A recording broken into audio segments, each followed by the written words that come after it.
Welcome to the Crazy Chicken People podcast. If you're crazy about chickens, then you're in the right place.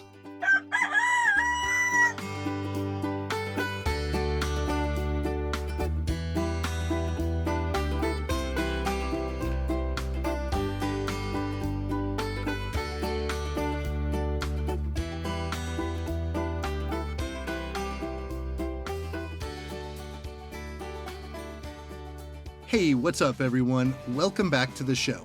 Now, before I get into today's topic, I have a quick announcement I wanted to tell you guys about.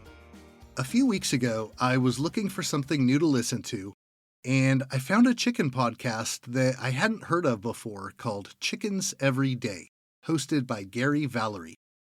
And I had replied to a question he had put out to his listeners, and we started talking a little bit over email. Super nice guy. Very passionate about caring for his chickens, just like us, and we thought it'd be fun to do an interview. So he had me on his show, and we talked a little bit about, all the things we love about raising chickens, how it led into podcasting, and all of that stuff. It was a really good time, and I'm super glad to have met him. So if you want to listen to that, he's got it posted on his YouTube channel, and it's also his most recent podcast episode. That's the Chickens Every Day podcast. And I'll put a link to that and his YouTube channel in the notes. Okay, now on to this show. And I've got a very important question for all of you. How well prepared are you for a zombie apocalypse? How about an alien invasion? Or a solar super flare? If your answer is not at all, well, I'm right there with you. But what about a more realistic situation, like a short-term power outage? Maybe a supply chain interruption? Or even something as simple as your well pump going out? These kind of things can happen all the time. And if you're not at least a little bit prepared, they could be a real problem. Now, for us humans, it can be pretty easy to adjust to these and get by for a few days or even a couple of weeks if we have to. But if you keep chickens, or really any animals, things could get a little trickier. So, as fun as I think it would be to talk about building fallout shelters in the backyard and gearing up for an end-of-the-world event, today we're going to talk about how you can be ready to keep your chickens alive and well through any of these short-term and very possible situations. Now, I'm not going to direct you to any of those prepper sales sites or recommend that you buy a year's worth of survival gear. We're just talking practical, inexpensive ways that you and your chickens can weather the storm. And we're going to start with the most important, making sure that you can provide water to your animals when the faucets stop working. This is one I've actually had to deal with before, and I'm sure we'll face again at some point. Where I live, the power gets shut down from time to time in the summer, and I've had parts of my well system go down and sometimes had to wait 2 or 3 days to get it fixed. So the idea of keeping some water stored for these kind of situations makes a lot of sense for me. And I don't want to have to go buy enough bottled water to keep a donkey, our goats, and all the sheep hydrated in the middle of summer. That could really add up. So I put a large storage tank in the loft of our barn that I can keep full and make sure I always have about a week's worth of water stored just in case something happens. Now, you don't need to go that far if it's just a small backyard flock that you're taking care of. You can actually do this fairly cheap by having some food-grade 5-gallon buckets on hand. And if you go this route and do buy some new buckets to use, it's really important to clean and sanitize them first. It can be done pretty easily with a mild solution of bleach diluted in water. Just give them a quick wash, rinse them out really good, and they're good to go. Then you just fill those buckets up, seal them up really good, and keep them stored out of the sun, ideally in a place that they'll stay fairly cool. If you store them properly, that water could stay good for quite a while, easily up to 6 months. Then when you think about it, just empty them out and change the water. That way, when the time comes that you do need it, you'll know that it's still fresh and safe to give to your animals. Now, as far as how much to store, it depends on how many chickens you have. I would plan on eating water during the hottest part of the year, when they're drinking the most. Chickens drink about a pint of water a day in normal weather, so figure on double that to be safe. That adds up to about a gallon every 4 days per chicken. If you happen to go without running water for more than 4 days, that probably means that something has gone seriously wrong. And in that case, you might be wishing that you had actually gone and checked out some of those prepper sites. But hopefully that won't be the case for any of us. Next up is medical supplies. If you heard an episode I did last year about what kind of medical supplies you need to have around for chicken care, then you're probably already in good shape here. If not, there's a few things you should consider keeping on hand. Because anytime your chicken gets hurt, you're going to want to be able to care for them as quickly as possible, apocalypse or not. I won't get super deep on this since I covered it pretty well in that earlier episode, but here's a short list of the most critical items to keep on hand. The first one is an antiseptic spray. You can use this to clean and disinfect cuts or scrapes and wounds, and look for one specifically meant for poultry. I like the Vetricin poultry spray. Next one is a septic powder.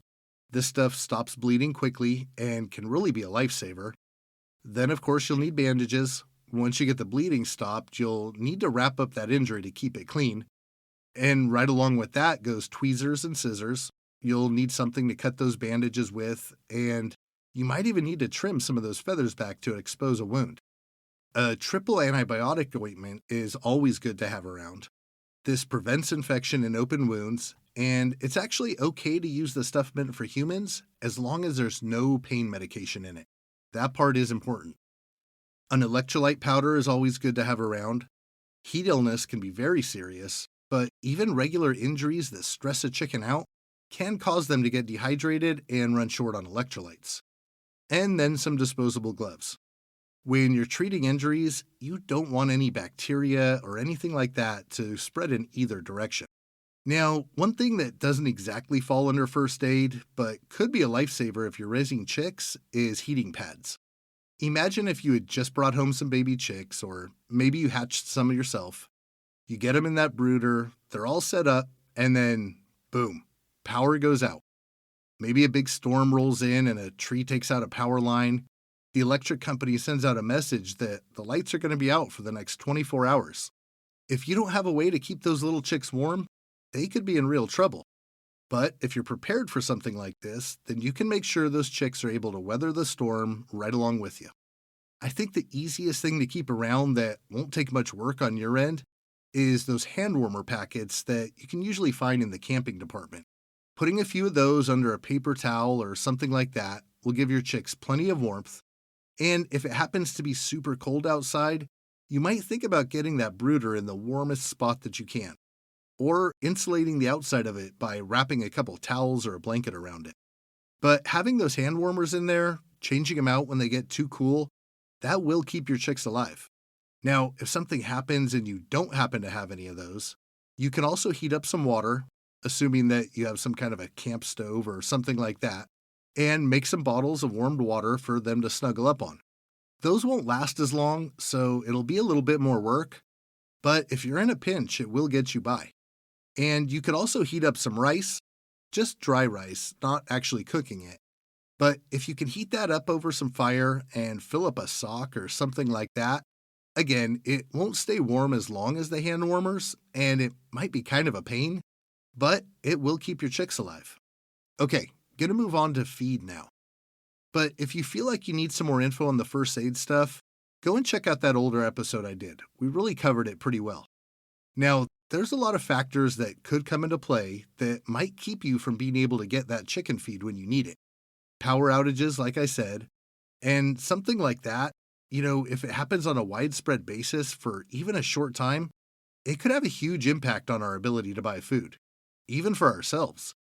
I mean, this might come from me having listened to a bunch of post-apocalyptic audiobooks lately, which, by the way, if you're into that genre, there's a great audiobook available for free on YouTube called America Falls. Awesome book series. Anyways, it may have warped my brain a little bit thinking about how fragile our system really is, how things could spin out of control if something happened to the power grid. But even here in reality, just a slight mishap could cause chaos to our distribution systems. I'm not going full-on prepper or anything, but I don't think it's a bad idea to keep a few days worth of food and water around just in case. And that doesn't mean having to dump a bunch of money on MREs or even bags of chicken feed, just doing a little planning and resource management. If you can afford to keep an extra bag or two of chicken feed around, store it in a way that it's not going to get wet or be prone to getting eaten up by mice. It's a really good way to be prepared. I mean, it doesn't even have to be a power outage or a storm or anything like that. You could just find yourself in a spot where you can't make it to the feed store, or maybe a financial emergency hits you. It'd be nice to have some other options to feed your chickens or yourself and your family with. So let's talk about the things we can do there. The most obvious one, like I mentioned, is keeping some extra bags of feed around.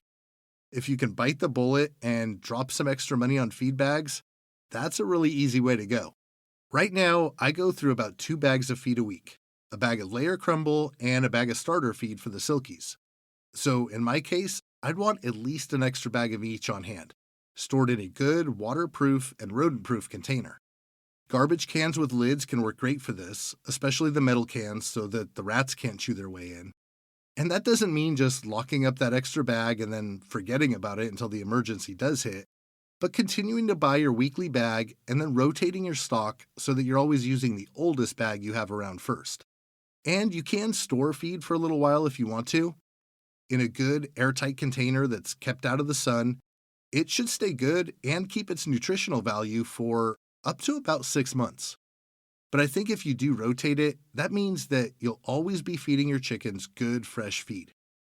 Now, we do have some other options that you can invest in that won't go to waste if those food shortages never happen. Foods that'll easily feed your chickens, or, when needed, they could feed you. The first one is freeze-dried scrambled eggs. Now, I know that not everyone has access to a freeze dryer, and they can be expensive. But if you can get to one, this is a great way to store those precious eggs. And freeze-dried eggs can be kept for a very long time. I'm talking like 10 plus years. So if you have a surplus, this is a great way to keep them from going bad. And bags of these are great for taking camping or just whipping up a real quick breakfast. If you're not so keen on storing food that's been cooked, things like rice and beans, when stored properly, can be kept around for a long time too. And then when needed, can be cooked up to provide a meal that's high in calories and your basic nutritional needs. Leafy greens like spinach or kale — I can't stand kale, by the way, that weird leather lettuce — I won't be storing any of that. But both are packed with vitamins and can be dehydrated for long-term storage. All the different seeds and grains that we talked about in that episode about fodder can also be kept in the pantry for a long time, just waiting to be used in case of an emergency. And even though all these things might not provide, exactly what your chicken needs in their diet under optimal conditions, it's going to be enough to get you through an emergency until you can get things figured out. And then, of course, there's free ranging, if you can. I mean, if there's no other options, you might just have to let them loose to find their own food. But keep in mind that a lot of plants growing in residential areas, they're probably being hit with chemical-based fertilizers and insecticides. And there could be some things growing around you that are toxic. Chickens usually know better than to eat something that's no good for them, but it's really best if you know too. I'm trying to get myself more familiar with these wild plants that grow in my area that can be safely eaten, both by us and the chickens, and even some of those that can be used medicinally. Again, I'm not going full-on doomsday prepper here. I just don't have the time. But I think it's good to have a plan, even if it's just in your head, for what to do if things do go south in a hurry. It's kind of a crazy world out there, and who knows what's going to happen. But I do feel a little bit better knowing that if things get tough, I'm ready to take care of my family and my animals. Now, if you are a serious prepper, I would love to hear about some of the things that you do to make sure you'll be ready to keep your homestead going. I really think that stuff is pretty cool. Okay, guys, I'm going to wrap this one up now. As always, thank you for listening, and I'll talk to you again soon.